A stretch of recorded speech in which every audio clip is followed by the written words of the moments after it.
What do hypergrowth startups and a community from 2,000 years ago have in common? It sounds like a trick question, right? But they both face these really predictable crises that can just tear them apart. But what if one of the oldest success stories out there also holds one of the most brilliant solutions to managing that chaos? Well, let's dive into a fascinating case study on how to not just survive success, but actually thrive because of it.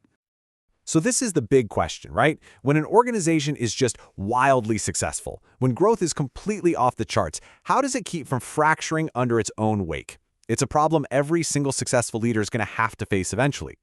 So for our case study, we're looking at the early community of believers in Jerusalem. By any measure you can think of, this was a living, breathing, and just explosively growing organization. It was the very definition of a movement that was truly alive. This right here, this was basically their KPI, their key performance indicator. The message was spreading like wildfire, membership was skyrocketing, and it was so influential that it was even attracting people from the establishment. We're talking priests, folks who had previously been totally opposed to it. This is what success looked like. And when I say skyrocketing, I really mean it.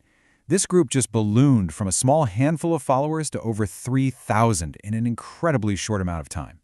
Now, this kind of hypergrowth is what a lot of organizations dream about, but it brings these massive and often completely unforeseen challenges with it.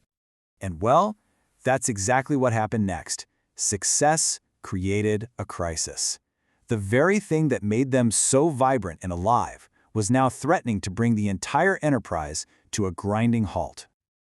A great way to picture this is like a complex machine with all these perfectly interlocking gears. Now imagine one of those gears, just one, breaks a tooth. Suddenly the whole system starts to shudder and clank, and eventually it just seizes up completely. That's exactly what was happening here. The organization's internal machinery just couldn't keep up with its own growth. So the community was already under a ton of pressure. They were facing persecution from the outside and real economic strain on the inside. But you know what? Those weren't the things that broke them. The final straw, that gear tooth that finally snapped, was an internal cultural conflict. So here's the dispute. The community was basically made up of two main cultural groups. You had the Hebraic Jews, who were the local Aramaic-speaking majority, and then you had the Hellenistic Jews, who were from other parts of the Roman Empire. They were culturally Greek, spoke Greek. A complaint came up. The Hellenistic widows were being overlooked in the daily distribution of food. What started as a logistical problem quickly spiraled into a cultural crisis, threatening to split the group right down the middle. And this is the crucial point, the absolute core of the problem.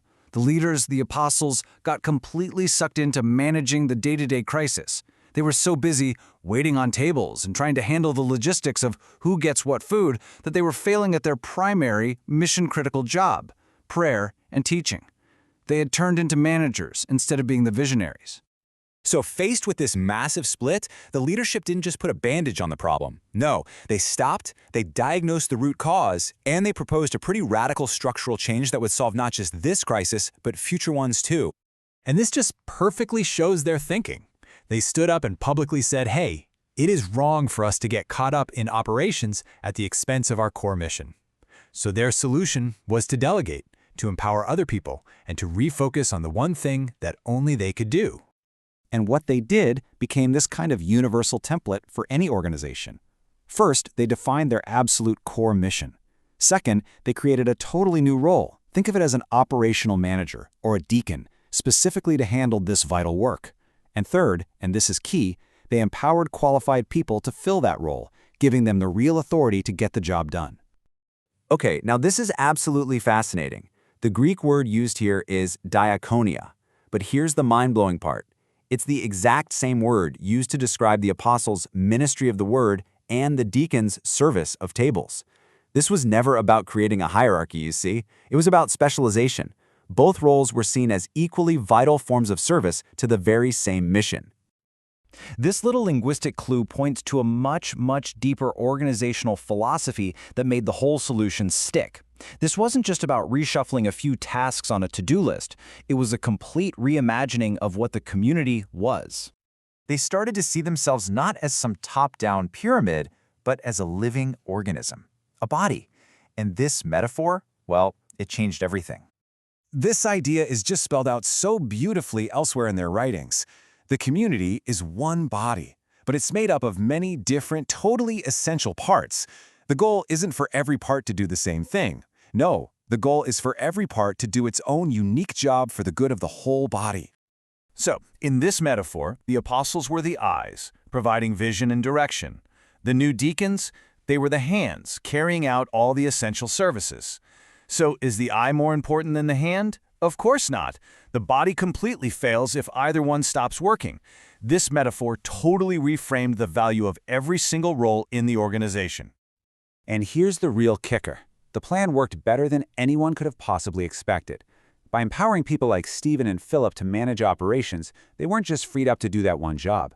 All their other talents started to flourish. These new leaders also became incredibly powerful speakers and evangelists in their own right, multiplying the mission's impact in ways no one saw coming. So what was the ultimate result of this whole crisis and this radical solution? Did the community just manage to survive? Nope. It entered a whole new phase of accelerated growth. It began to thrive. And would you look at this? It's the exact same verse we started with. This is the ultimate proof that the solution worked. By solving the internal crisis, by empowering new leaders, and refocusing on their core mission, the organization became truly alive again. The growth that had almost broken them became their greatest strength. Which really leaves us with a final question to think about. In our own organizations, right, our companies, our communities, do we truly value the hands as much as we value the voice?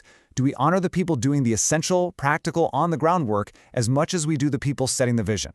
This ancient story seems to suggest that the health and maybe even the very survival of our own living organizations depends entirely on that answer.